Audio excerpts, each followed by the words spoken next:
লা ইলাহা ইল্লাল্লাহু মুহাম্মাদুর রাসূলুল্লাহ। প্রিয় দেশবাসী, আজ থেকে এই মুহূর্ত থেকে আমি নিজে স্বইচ্ছায় আর্জেন্টিনা সাপোর্টার থেকে পদত্যাগ করলাম।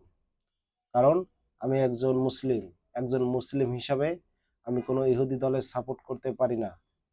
এতদিন আমার আবেগ কাজ করছে, বিবেক কাজ করে নাই। তাই আমি ভুল করে ইহুদি দলের সাপোর্টার ছিলাম। তো এখন আমি আমার নিজের ভুল বুঝতে পারছি। এখন আমি ইহুদি দলের সাপোর্টার থেকে পদত্যাগ করে আমি যেকোনো মুসলিম দলের সাপোর্ট করব। যার খেলা যখন আসে আমি তখন তার সাপোর্ট করব।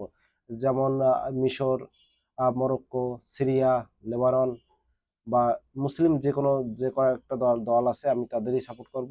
আমি আমার নিজের ভুল বুঝতে পারছি। এতদিন আমার যে ভুল হয়েছে আপনারা সবাই ক্ষমা করবেন।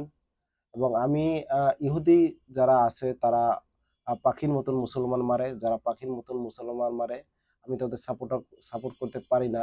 আর যাদের ইশারায়ও মনে করেন যে আপনার সাপোর্ট করে, আর্জেন্টিনা যাদের সাপোর্ট করে তারা আমাদের পাখির মতন গুলি করে, আমরা কেন আর্জেন্টিনাকে সাপোর্ট করব?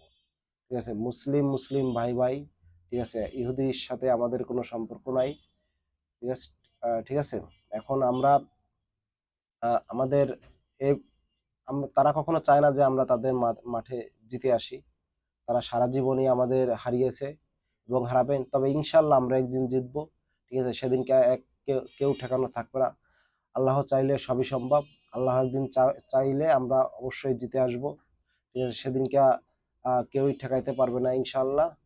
লা ইলাহা ইল্লাল্লাহু মুহাম্মাদুর রাসূলুল্লাহ। সবাই ভিডিওটা কেমন হয়েছে সবাই কমেন্ট করে জানাবেন। এবং আমার এই আর্জেন্টিনা সাপোর্টার থেকে যে আমি মুসলমান সাপোর্টার হলাম, এটা আপনাদের কাছে কেমন লাগলো কমেন্ট করে একটু জানাবেন।